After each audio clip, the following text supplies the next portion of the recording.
Cette fois-ci à la fois, on se retrouve pour l'inauguration d'un nouveau Lego Store. On y retrouve une animation Duplo, beaucoup de sets en rayon, hein, du technique, du Speed Champions, du gaming bien évidemment, la Game Boy notamment. On y découvre également du Icons, accompagné du Jurassic World, du Jurassic Park, la collaboration Nike, du Simpson, du bateau, du Navion.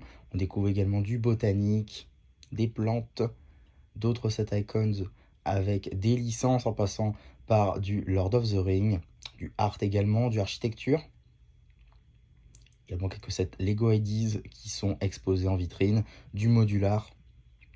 On découvre également d'autres licences ici, notamment du Pixar. Les Gift with Purchase qui sont donc montés en passant par la télé Disney et le petit Gift with Purchase du store exclusif. La Destar évidemment. Du Duplo, du Disney. Également quelques petits porte-clés. Encore d'autres sets, du Friends, du Disney encore une fois, du Friends, du Harry Potter. Pas mal de sets Harry Potter.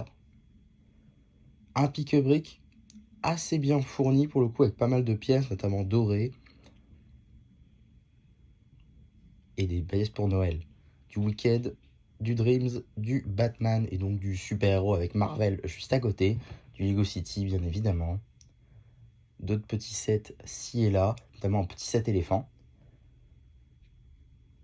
On a également des petits porte-clés exclusifs Paris. Tous les Gift with Purchase Store, on avait une belle quantité. Également le BAM. On découvre également quelques sets Creator, assez classiques. Du Star Wars évidemment, beaucoup du CS. Le fameux AT-AT et Ginger Beer qui avait encore. Je vais plus m'en prendre un. On a également d'autres petits sets en passant par du Ninjago. On notera l'absence de Ninjago City Market.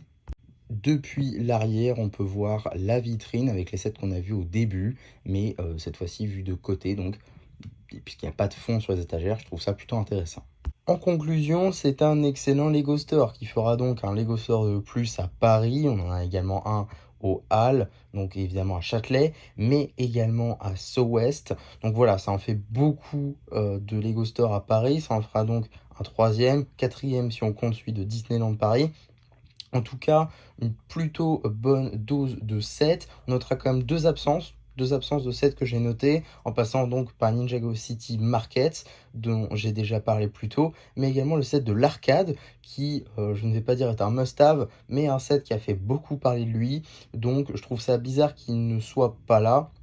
On notera également la présence du AT-AT Ginger Beer qui lui aussi pour le coup est un must-have et qui est parti en quelques heures et qui là du coup y avait, donc je suis plutôt content d'avoir pu en repartir avec un, ça m'a fait plutôt plaisir. En tout cas un excellent Lego Store, on espère qu'il durera évidemment très très longtemps. Et voilà pour cette présentation rapide de ce nouveau Lego Store. J'espère qu'elle vous aura été utile. Si vous n'avez pas pu y être dès l'inauguration, j'espère en tout cas que cette vidéo vous aura plu. N'hésitez pas à me dire en commentaire. N'hésitez pas non plus à liker, à vous abonner, à partager. Et voilà, bah du coup, ça nous aura plu. Qui vous dit bye bye.